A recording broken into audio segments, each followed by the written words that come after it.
In this simple video tutorial, I'm going to share with you how to remove the CapCut default ending. This is important to maintain a professional and polished look for your videos. It ensures your content stays focused on your message and aligns with your branding, avoiding distractions or a perceived lack of quality. You want to head to your CapCut application. Tap onto your profile icon on your bottom right. Head to Settings. Now inside this section of Preferences, make sure to disable this option of Add Default Ending. Once turned off, the CapCut trademark won't ever show up at the end of your videos anymore.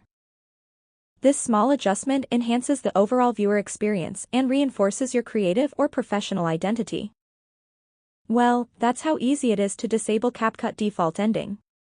If you have any questions, just let me know in the comments section down below. Please don't forget to leave a like, share and subscribe for more video tutorials like this one.